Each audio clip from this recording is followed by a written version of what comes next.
Olá, pessoal. Vamos falar a respeito dos métodos tradicionais de avaliação de desempenho.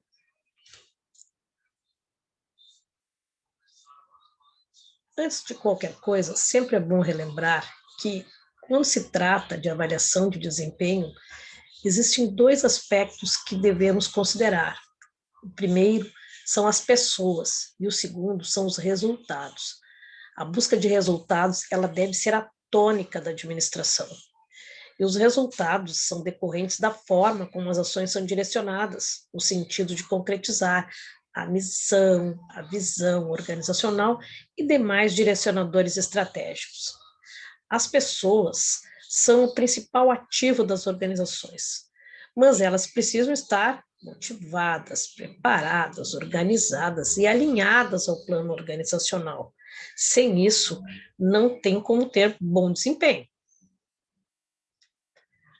O sistema de avaliação de desempenho, ele somente vai ser efetivo se ele conseguir traduzir em parâmetros de avaliação as metas organizacionais e as responsabilidades e competências definidas pela estrutura organizacional.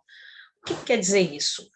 O desempenho, ele só pode ser considerado relevante se ele efetivamente contribuir para o alcance dos objetivos estratégicos e para que ele contribua para aquilo que está estabelecido na missão de cada cargo, de cada função organizacional. Quanto mais específico for o conjunto de parâmetros, maior será a precisão do diagnóstico do desempenho. E é bem importante que isso aconteça, porque muitas vezes as pessoas acham que sabem como estão sendo avaliadas e existem aspectos subjetivos que podem influenciar. A cultura organizacional, ela influencia na escolha do modelo de avaliação, porque a cultura representa os valores, os hábitos, a filosofia de trabalho que são praticados pela administração. A gente pode resumir dizendo que a cultura organizacional é o jeito que cada organização atua, é a maneira única e específica que cada organização vai realizar o seu trabalho e vai inserir isso dentro dos seus valores e dentro das suas ações e dentro das suas práticas. Conforme o estilo de liderança, o modelo de avaliação ele pode assumir características distintas. Então, se a liderança for mais autoritária, o modelo de avaliação ele vai ter determinadas características. Se a liderança for menos autoritária, o modelo de avaliação ele vai ter características mais democráticas. A gente vai ver isso daqui a pouquinho. Essas características, elas são determinantes na escolha dos parâmetros de avaliação, daquilo que é importante ser avaliado, na escolha de quem vai ser avaliado, ou seja, quem é o avaliador, quem é que julga o desempenho, e na definição das ações decorrentes, ou seja, depois que a avaliação é realizada, o que se fará a respeito. Então, aqui tem um resuminho para a gente poder entender alguns aspectos que se falou agora há pouco.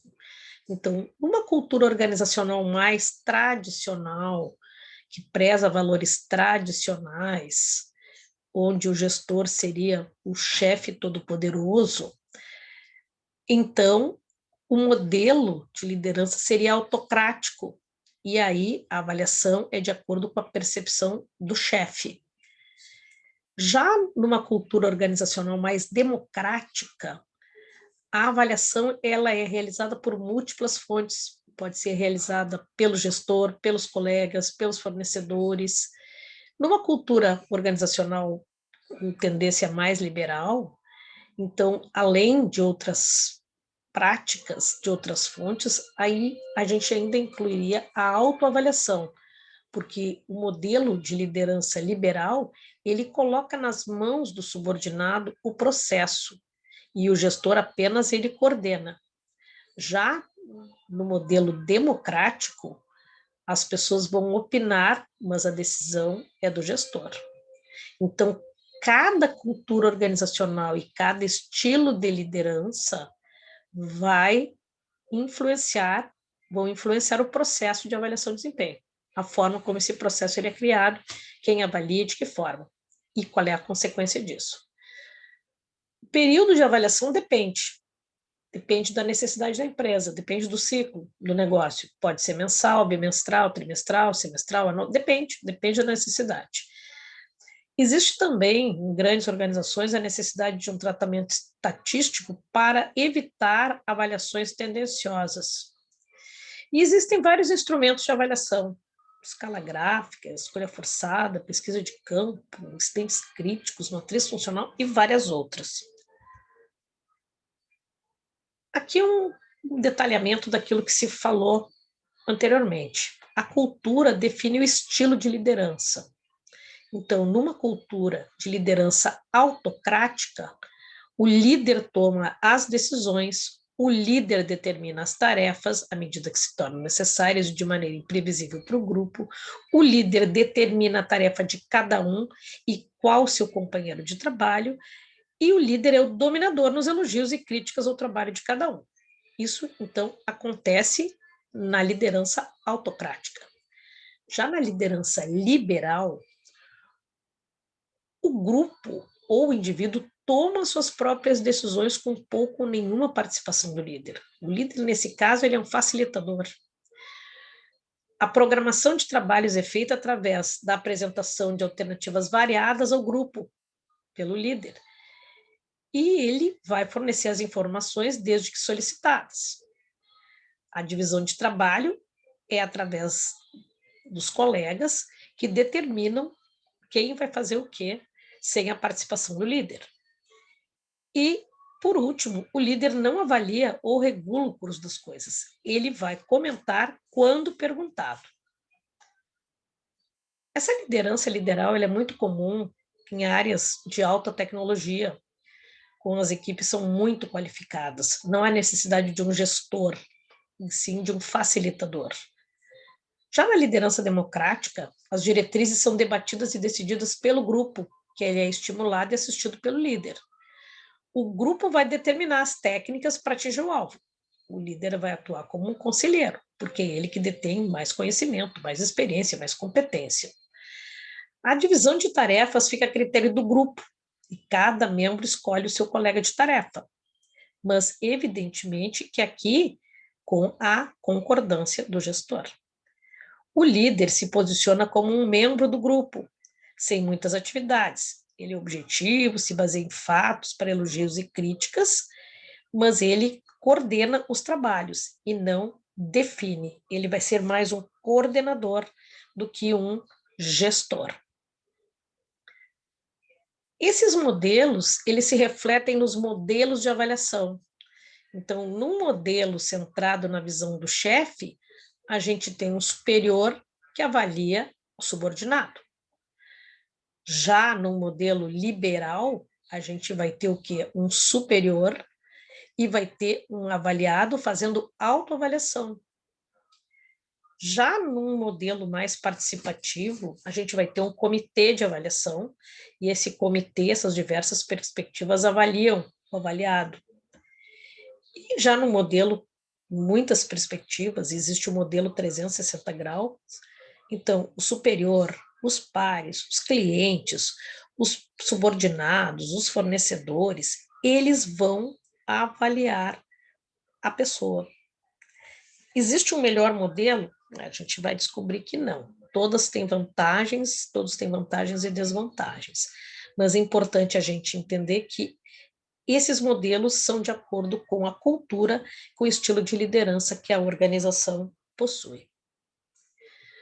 Uma coisa importante é o princípio filosófico da avaliação, porque os objetivos eles vão ser alcançados na medida que os participantes acertarem o princípio filosófico da verdade e amor. O que é esse princípio?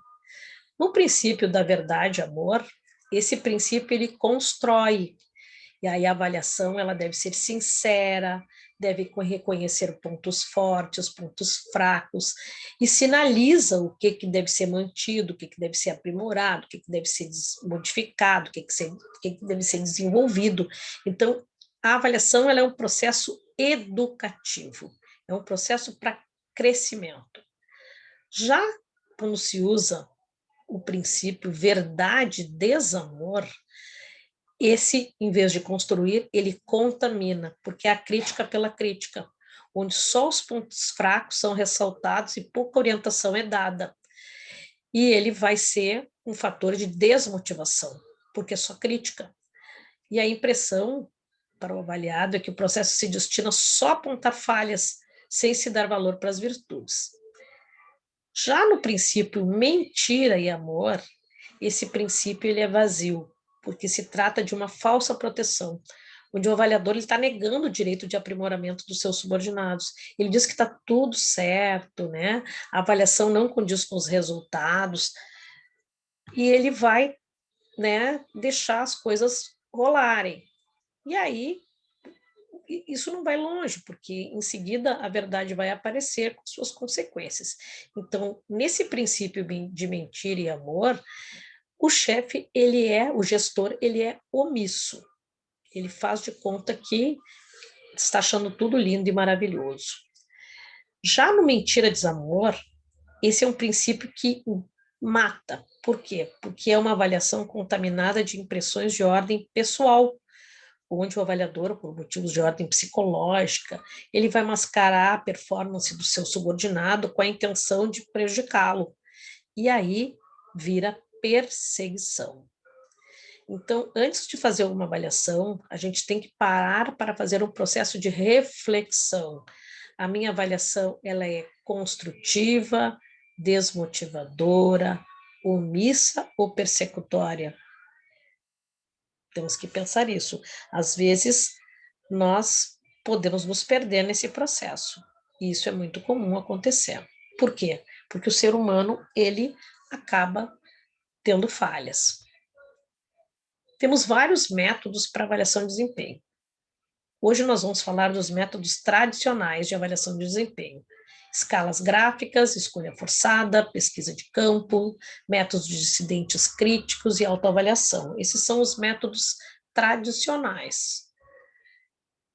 As escalas gráficas é um tipo de avaliação muito comum e ele vai utilizar um formulário avaliando o desempenho passado das pessoas por meio de fatores de avaliação previamente definidos. E é de fácil aplicação e fácil feedback para passar para o avaliado. Aqui é um exemplo. Ó, temos esses fatores de avaliação aqui: assiduidade, pontualidade, trabalho em equipe, criatividade, produção, resolução de problemas, ou seja, a empresa, em conjunto com a área de gestão de pessoas, define quais os fatores que precisam ser avaliados, descreve, explica o que significa cada fator, e aí o avaliador vai avaliar o subordinado numa escala, nesse caso aqui, de ótimo, bom, regular ou em péssimo, seja aqui, pode ser por conceito, pode ser numérica também, de 1 a 5, de 1 a 10, depende da empresa. Essa avaliação ela é mais usada em funções operacionais.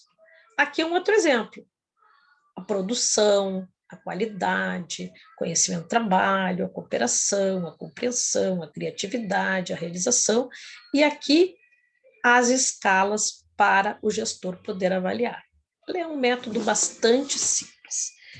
Qual é a vantagem? É fácil de entender, a aplicação é simples, permite uma visão integrada dos fatores de avaliação, que a empresa considera importante, e dá pouco trabalho para o avaliador no registro da avaliação. Tu pega o formulário, vai lá, anota, acabou a história.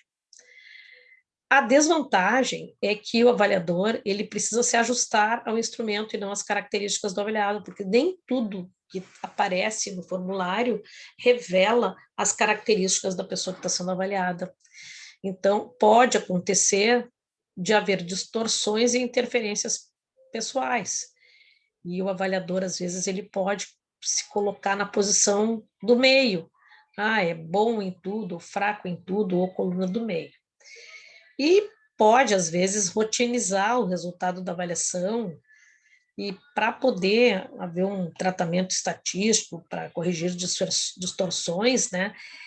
E normalmente a gente precisa de mais técnicas. Então, tem suas vantagens e desvantagens. O outro método é a escolha forçada. Esse método ele foi desenvolvido durante a Segunda Guerra Mundial, visando aperfeiçoar escolhas de oficiais das Forças Armadas que deveriam ser promovidos. E aí ele parte do pressuposto da existência em uma organização que alguns profissionais apresentam um desempenho ruim, outro desempenho bom e o outro desempenho excelente. Historicamente, esse método ele foi muito utilizado para concessão de aumentos salariais por mérito e até para distribuição de prêmios ou participação nos lucros. Como todo método, ele vai ter também as suas vantagens e desvantagens. Aqui é um exemplo. Um fator de avaliação é a criatividade no trabalho. A pessoa está sempre querendo novas formas de trabalho, ou vai ser avaliado como positivo, ou avaliado como negativo. Não tem meio termo. Ou ele é positivo ou ele é negativo. Procura se aperfeiçoar na elaboração de novas ideias acerca da execução do trabalho, ou é positivo ou é negativo. Esforça-se para melhorar seus métodos de trabalho, ou é positivo ou é negativo. É receptivo às novas ideias de racionalização do trabalho, ou é positivo ou é negativo. Então, esse método, ele força uma avaliação que não fica em cima do muro. E ele é usado em funções operacionais, administrativas e técnicas. Aqui é um outro exemplo. Apresenta produção elevada, dificuldade de lidar com as pessoas, comportamento dinâmico, bastante iniciativa, dificuldade com números, gosta de reclamar, é muito sociável, tem medo de pedir ajuda, tem espírito de equipe, expressa-se com dificuldade, gosta da ordem, toma decisões com critérios, não suporta pressão, é lento e demorado, ou seja, vai aparecer aquilo que a organização considera como importante e o gestor precisa fazer esse posicionamento, essa avaliação. Qual é a vantagem? Os resultados eles são mais confiáveis e vão ser mais isentos de influências subjetivas e pessoais, porque vai ter que se posicionar. A simples aplicação ela não exige grande preparo dos avaliadores, porque basta um processo de reflexão sério, né, para poder ser aplicado. Mas a montagem e elaboração ela é mais complexa, porque é preciso identificar as informações complementares para poder montar um instrumento, e necessita de informações complementares para identificar a necessidade de treinamento. O avaliador ele fica sem ideia do resultado final da avaliação, porque é positivo ou negativo, não existe uma tabelinha ali classificatória. Então fica mais complexo para a gente ter uma ideia final. Um outro método interessante é a pesquisa de campo. A pesquisa de campo é um método baseado em entrevistas padronizadas com o supervisor imediato do funcionário. E aí ele vai levantar as causas, as origens e os motivos do desempenho. E ele, né, contribui para o planejamento dos meios de desenvolvimento do empregado. Ele é muito usado para levantamento de potencial de gerência e supervisão de equipes de trabalho. Como é que funciona, né? Ela vai ser realizada pelo superior imediato, mas esse processo ele é assessorado por um especialista em avaliação de desempenho, ou seja, por alguém da área de gestão de pessoas. O especialista ele vai a cada sessão para entrevistar as chefias sobre o desempenho de seus subordinados. E a avaliação permanece sendo responsabilidade de cada gestor, mas o instrumento, a questão técnica da avaliação, é função do especialista em gestão de pessoas, em avaliação de desempenho, assessorar. Quais são as etapas? Então, o especialista em avaliação de desempenho faz uma entrevista de avaliação com cada gestor, obedecendo o seguinte roteiro.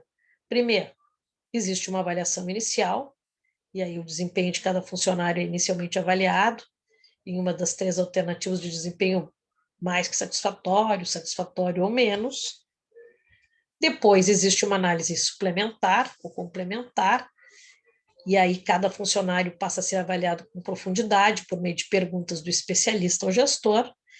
E, por último, o planejamento, onde é analisado o desempenho e a o desenvolvimento de um plano de ação.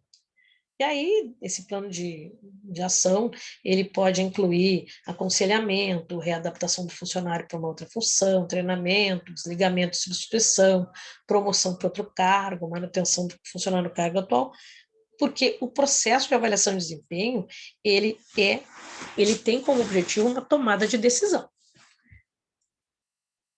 E a pesquisa de campo? Qual é as vantagens e desvantagens? Bom, tem várias vantagens, né? Maior conhecimento do conteúdo do cargo, das competências exigidas, exige mais desenvolvimento da habilidade de avaliação dos gestores, a avaliação ela é mais profunda, imparcial e objetiva porque identifica as causas do comportamento, das fontes de problema, ele usa o planejamento para remover obstáculos, melhorar o desempenho, existe um maior entrosamento com os outros processos de gestão de pessoas. Ele é um dos métodos mais completos dentro dos métodos tradicionais. Mas qual é a desvantagem? O custo operacional é elevado, porque existe uma necessidade de um especialista, ele é mais lento, porque esse sistema de entrevista, ele exige tempo, exige gente qualificada, existe a necessidade de análise dos dados, então ele tem um custo mais alto, ele é mais lento, mas a qualidade do processo, ele é muito bom. Aqui um exemplo. Então, de que tipo de pergunta se faz durante aquelas etapas que se abordou, né? Então, o que poderia dizer a respeito do desempenho do funcionário? O desempenho foi mais satisfatório, satisfatório, satisfatório. Aí se faz aquela avaliação inicial, depois a complementar, depois o planejamento e o acompanhamento. Observem que é bem interessante esse método. É um dos mais completos. Os incidentes críticos. Os incidentes críticos, o supervisor observa sistematicamente o comportamento do funcionário. Esse é um método muito antigo também. E ele vai registrar o desempenho excepcionalmente bom ou excepcionalmente negativo. Então, ele faz uma pesquisa de atitudes e do comportamento do avaliado. E o uso dele é para orientar o aconselhamento do avaliado em aspectos que vão se revelar importantes para o seu desempenho. E aí, um exemplo, né? Quais são os incidentes considerados positivos aqui nesse exemplo? Tem a característica de líder, mas aí a gente tem que dizer em que situação isso aconteceu. Apresenta ideias inovadoras, a gente tem que dizer que ideias que essa pessoa apresentou, para a gente poder justificar essa avaliação, sabe lidar com pessoas, em que situações isso se revelou, trabalha bem em equipe, também aqui é a mesma coisa. E os aspectos negativos. Para todo aspecto positivo e negativo, existe uma necessidade justificativa. Apresenta muitos erros. Apresenta erros. Quais erros? Quando foram esses erros? Que consequências eles tiveram? Demora para tomar decisões, mas em que situações houve demora? Que tipo de consequência isso gerou? Comunicação deficiente e de espírito conservador ilimitado, ou seja, os incidentes críticos, eles te permitem identificar os aspectos excepcionalmente positivos e negativos, mas eles precisam ser muito bem justificados. Não é simplesmente largar uma avaliação positiva ou negativa sem fundamento. Então, quando a gente está usando esse método, a gente vai identificar qual é a situação, quais os comportamentos que os funcionários adotam e que vão contribuir para o cumprimento dos objetivos da organização. E aí, nesse incidente crítico, o comportamento específico do funcionário, ele vai ser revelado, né? E aí ele vai ser identificado, permitindo, né, se houve ou não houve um desempenho eficaz ou ineficaz. Também é preciso identificar desde quando que esses incidentes eles ocorrem, né? Para a gente poder ter uma ideia de evolução histórica desse funcionário. E qual é a quantidade, né? O impacto positivo, o impacto negativo, no mínimo 2, né? A gente precisa ter isso bem em mente. Ele tem suas vantagens e desvantagens, né? Ele é um método simples, fácil de aplicação, mas ele vai estar, né, tendo as suas desvantagens, né? Porque ele não é muito difícil de ser aplicado, porque ele vai ter uma proximidade do gestor com as ações do avaliado, e aí o avaliador ele consegue ter uma perspectiva mais próxima, né, da avaliação. Mas como desvantagem é que exige, né, planejamento, exige treinamento do observador, tem um custo maior, se exigir observadores externos, ele é mais complexo para analisar, é mais demorado para feedback, então não é em tudo que é situação que deve ser utilizado. Vai depender muito da necessidade organizacional.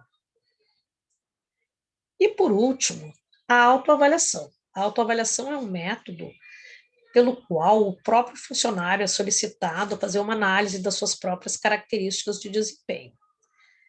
E aí o objetivo é mostrar aos seus superiores que você conhece o seu potencial, tem um plano de futuro, sabe onde quer chegar, tem ciência dos seus pontos fortes, seus pontos a serem melhorados, aquilo que tu precisa se desenvolver.